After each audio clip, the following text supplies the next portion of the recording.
साथियों नमस्कार। आपने अक्सर सुना होगा, आए दिन लोग कहते हैं कि फंडामेंटल राइट कहीं ना कहीं ख़त्म होता जा रहा है, जबकि संविधान ने पूर्ण रूप से अधिकार दिया है कि हमें अपनी बात कहने का। और उसी फंडामेंटल राइट का जो शिकार हुए हैं नंदा भाई राजपूत, क्या आपके ऊपर ये तमाम जो है चिट्ठा लिए बैठे हो, पूरी बात क्या है बताइए जरा। भाई ये देखिए, ये जनगणना हो रही है, हिंदू राष्ट्र जनगणना समुदाय बार 2024, ठीक है। और ये दिया जा रहा है भारत की जाति जनगणना, राज्यवार भारत की जनगणना है 543 सीटों की, ठीक है।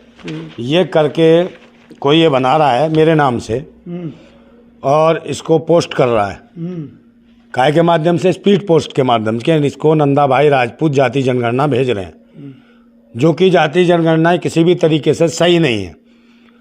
जो भारत में जातियाँ, उन पूरी जातियों का उल्लेख भी नहीं है, और कहीं ना कहीं भाजपा के सिंबल का उपयोग किया गया है, और कहीं ना कहीं भारतीय जनता पार्टी को ब्राह्मण जाति पार्टी कहा गया है इसमें, जो कि ये जगह जगह पोस्ट किया जा रहा है, जिसको मैंने कभी पोस्ट नहीं किया, और मेरे नाम का उपयोग करके, मतलब उसका दुरुपयोग किया जा रहा है, मेरे नाम का उससे पोस्ट किया जा रहा है मेरे एड्रेस से।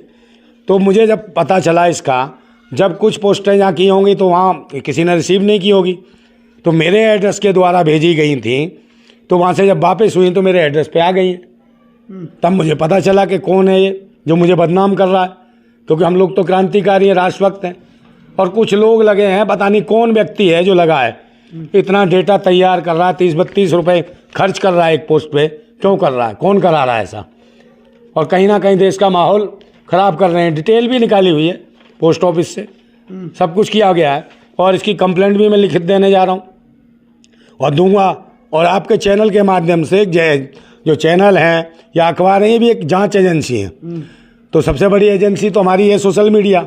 तो इसके माध्यम से मैं पुलिस प्रशासन को, गृह मंत्री को, प्रधानमंत्री को, ईडी को, सीडी, सीबीआई, जांच एजेंसी जितनी भी हैं, उनके संज्ञान में डालना चाहता हूं कि इस प्रकार से धांधली हो रही है, मुझे बदनाम करने की जो साजिश और कोशिश की जा रही है, मुझे राष्ट्रभक्त और राष्ट्रद्रोही बताने की कोशिश की जा रही है, और उसके माध्यम से कहीं ना कहीं मुझे गुमराह किया जा रहा है, कहीं ना कहीं मेरा नाम बदनाम किया जा रहा है, और मैं जो यहाँ से चुनाव लड़ने की तैयारी कर रहा हूँ, कहीं ना कहीं मेरा माइंड डिस्टर्ब करने की कोशिश की जा रही है। ऐसे लोगों के खिलाफ एक उचित कार्रवाई करे भारत सरकार। ऐसे लोगों को जो अफवाह फैला रहे हैं, मेरे नाम से इस प्रकार की जाति जनगणना भेज रहे हैं हिंदू राष्ट्र की, और हिंदू राष्ट्र का मतलब क्या है? कोई भी किसी राष्ट्र की मांग नहीं कर सकता, जबकि भारत राष्ट्र है, ठीक है। संविधान हमारा कहता है कोई हिंदू राष्ट्र की बात करे, इस्लाम राष्ट्र की बात करे, खालिस्तान राष्ट्र की बात करे तो उग्रवादी है, देशद्रोही, आतंकवादी है। मगर इसमें हिंदू राष्ट्र के नाम पर जनगणना करके मेरे नाम के माध्यम से इसको पोस्टों को भेजा जा रहा है, तो मुझे आतंकवादी, मेरी छवि खराब करने की कोशिश की जा रही है। आपने अभी तक कोई रिटर्न में कार्रवाई की है? मैंने अभी नहीं की, अब करूँगा मैं, क्योंकि आज इतवार भी है। कल मेरे पास आया तो उस टाइम में पत्रकार आ गए, तो काफ़ी समय हो गया इंटरव्यू देते देते, तो मैंने मेरे लेटर भी लिखवाना, भाई वकील के माध्यम से बातचीत भी की, समय लगता है। तो मुझे लगता है आज संडे है, तो कल मैं इसकी लिखित रूप में शिकायत करूँगा। किन लोगों का हाथ हो सकता है इसमें? किन लोग का? कोई जिसको सरकार से, जो धर्म या मजहब के नाम पर उन्माद फैला रहे हैं, जाति भाती गुंडे हैं, अपने स्तर पर काम करना चाहते हैं, जिन्हें लगता है कि सच बोलने वाले क्रांतिकारी आदमी को बंद किया जाए, इस पर झूठे मुकदमे ठुकवा दिए जाए, इसे देशद्रोही और आतंकवादी घोषित करके इसे NSA का मुकदमा लगा दें, राष्ट्रद्रोह का मुकदमा लगा दें, और इसको जेल में चढ़ा दें, ताकि ये जो गरीब शोषित वंचितों की, देश की मूलभूत जन सुविधाओं को लेकर आवाज़ ना उठा सके। और सरकार को जो आईना दिखाने का ये व्यक्ति काम करता है, दोबारा कभी आईना ना दिखाए और जेल की काल कोठरियों में पड़ा रहे। कुछ लोग ये कहते हैं ना कि नंदा भाई सनातन के विरुद्ध बात करते हैं। कौन सा सनातन? सनातन का हाथ में तो ये मैं क्या, मैं ये सनातन है क्या है ये राष्ट्र? मतलब कुछ भी लिखोगे, कुछ भी कहोगे। हम अगर शिक्षा, स्वास्थ्य, रोजगार की बात करेंगे तो तुम सनातन की बात करोगे, हम बहन बेटी की सुरक्षा की बात करोगे तो तुम कहोगे तुम पाकिस्तानी हो, ठीक है। हम किसानों की बात कर देंगे, जवानों की बात कर देंगे तो तुम कह दोगे हलाला की पैदाइश है। और हम इतना कह देंगे कि भाई तुम जो आज़ादी से पहले अंग्रेजों के साथ जो तुम्हारी अम्मा ने मुंह काला करा, तुम उसकी पैदाइश हो, ये कौन बताएगा? तो तुम्हें जलन हो जाती है। तो ये मुंह काला की पैदाइश है, यही ज़्यादा चिल्लाते हैं हलाला की पैदाइश। तो इनको सबक सिखाने का समय आ गया। और जो सोचते हैं कि ऐसी हरकतें करके हमको कोई डरा देगा, तो हम डरने वाले नहीं हैं।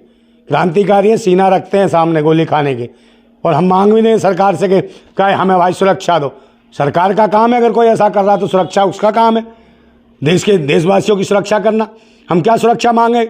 और इतनी स्थितियां खराब हो गई हैं कि भाई आज कोई किसी पे विश्वास नहीं कर सकता।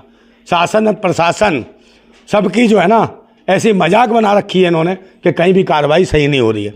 तो स्थितियां कई बार तो ऐसी लगती हैं मुझे तो करना पड़ेगा, क्यों? फॉर्मेलिटी के लिए देना पड़ेगा लिखित रूप में जरूर, क्योंकि नहीं विश्वास तो रहा ही नहीं। अगर आज पुलिस या प्रशासन ये सब सख्त होते तो इस प्रकार के लोग हरकतें ना कर रहे होते बदनाम करने की। सिस्टम जितनी जांच एजेंसियां हैं, तो अब स्थिति ऐसी लग रही है कि मुझे न्याय के लिए उनके पास जाना पड़ेगा जो खुद न्याय के लिए पैसा मांगते हों, समझे? तो मुझे लगता है वहाँ स्टंप लगवानी पड़ेगी, क्योंकि दिखाना है कि अभी संविधान बाकी है, अभी पुलिस बाकी है, अभी सब बाकी है। तो मुझे बदनाम किया जा रहा है और मेरी डिटेल सारी निकाल ली जाए। मैं कभी गया भी नहीं हूँ पोस्ट ऑफिस वहाँ, और जहाँ के पोस्ट ऑफिस है वहाँ का भी पता लगा रहे हैं कहाँ से कौन करा रहा है। और पोस्ट ऑफिस वालों से भी CCTV फुटेज ली जाएंगी, कौन लोग हैं। मैं चाहता हूँ पुलिस या ED CD जो सबके ऊपर जाती है इसके पे इंक्वायरी करे। एक शरीफ ईमानदार सच्चे क्रांतिकारी को इस तरीके से बदनाम करने की जो साजिश है, उसकी छवि बिगाड़ने की जो साजिश है, राजनीतिक सामाजिक आर्थिक रूप से उसे नुकसान पहुंचाने की जो साजिश है, इसका भांडाफोड़ कहीं ना कहीं जांच एजेंसियों को करना चाहिए। इन्हीं उम्मीदों के साथ मैं ये बात रखता हूँ, और ऐसा नहीं होना चाहिए। ये जो पोस्टें भेज के बदनाम किया जा रहा है और पूर्व सांसदों को भेजा जा रहा है, कृष्णा तीरथ को भेजा गया लेटर, एक वाम सेप के नेता उनको भेजा गया, एक और है कोई चीफ एडिटर है किसी अखबार के, उनको भेजा गया, जिनके लेटर मेरे पास वापस आए हैं।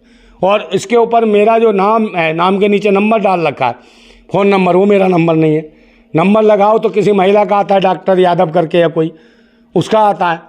तो ये वो भी कहती है भैया मेरे पास तो फ़ोन आ रहे हैं आपके नाम से, तो नंबर भी किसी का गलत डाला है, मगर एड्रेस मेरा डाला है, और एड्रेस वो डाला है जो भारत निर्वाचन आयोग में मेरी पार्टी जो रजिस्ट्रेशन है वो वाला एड्रेस डाला है। तो मुझे लगता है भारत निर्वाचन आयोग को भी मैं सूचना दूंगा कि आपके यहाँ से लीक कौन कर रहा है मेरा एड्रेस, और कौन इस तरीके से है, कौन है भारत निर्वाचन आयोग में बैठा है क्या कोई। क्योंकि जब से मैंने चुनाव लड़ने की घोषणा की है कि लोकसभा चुनाव लड़ूंगा, तब से मुझे इस प्रकार की हरकतें जो की जा रही हैं, और ये संदेश है कि मेरे साथ कुछ गलत भी हो सकता है, हमला भी हो सकता है। मैं हमले की परवाह नहीं, मरने के लिए तो हम घूम रहे हैं। अगर डर नहीं होता, मरने का ही डर होता तो फिर हम क्रांति क्यों करते? पर क्रांति करेंगे, राष्ट्रहित में लड़ेंगे, कोई डर नहीं, कोई भय नहीं है। और आप लोगों के सामने कहना जरूरी था कि इस प्रकार का लेटर से मेरा कोई लेना देना नहीं है, ऐसी कोई पोस्ट मैंने की नहीं है। और जिसने ये पोस्ट की है उसके खिलाफ पुलिस कार्रवाई करे, उसे तुरंत पकड़ के जेल में डाले और उससे पूछे कि ये हरकतें क्यों करा रहा है, क्यों देश के अंदर किसी व्यक्ति की छवि खराब कर रहा है। Thank you.